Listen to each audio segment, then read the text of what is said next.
Now today we're going to be looking at the GVM SD700B AIO. It completely ditches the control box, and with only one cable it packs a full 700 watts of bicolor power directly into the light head.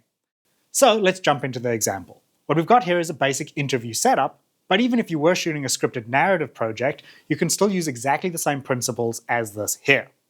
What we're doing is we are recognizing that there is a light to the left of our subject, and we're looking to light from that direction while still getting shadows closest to camera.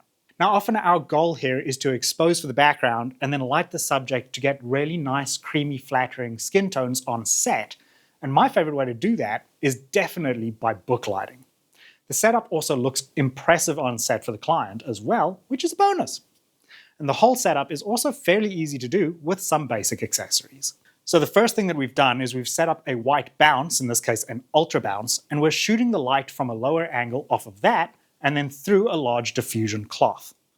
Now this all looks fairly impressive, but ultimately we're only using 3 light stands, a piece of fabric, and 1 set of C-stand legs. Now obviously you can do this in an even bigger setup using frames and all that stuff, but we've gone really simple here to show that you can just use it by clamping a piece of fabric onto some light stands. Now you'll notice that the light here is incredibly soft on our subject. It really looks beautiful, and the reason for that is twofold. Firstly, we have a really big soft diffusion material close to the subject, but also a bounced light is going to be a lot softer than direct light, even if you do lose output.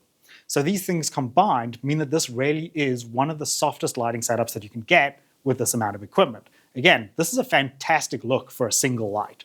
Now obviously context is key, every setup is different, and you should really be lighting with your locations. This is the GVM F60, and basically what it does is it allows you to focus the light onto a narrower area, and it can act as a flood or a spot as well. So that means you can tighten or loosen the beam angle. And basically what that means is that you get way more output out of your light. Now it is worth mentioning that GVM also make this optical intensifier. This is an interesting option because it has a lens inside and it has an egg crate on the front. And the difference between this and a Fresnel is twofold. Firstly, the Fresnel will still get you much more output if you are looking for that, especially in its spot mode. We noticed about 2 or 3 times more light coming out of the Fresnel versus this. However, the benefit of this one is that this doesn't scatter the light as much, meaning that if you are looking to shoot a light across a further distance, this might be the modifier that you are looking for. Especially with the grid, you're just not going to get as much spill with something like this. Firstly, let's talk build quality and the realities of this all-in-one design. The casing feels great, and it's mostly made of metal. It uses a really nice locking power cable rather than a standard kettle cord, which is a great touch. Getting rid of the control box means that setup is lightning fast and your set is way less cluttered.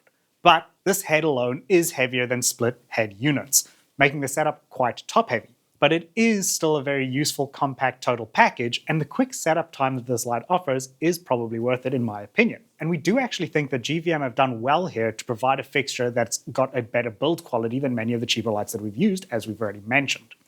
Now if you are interested in this light or any of the accessories, we'll leave a link down below where you can check them out, and we'll see you next time.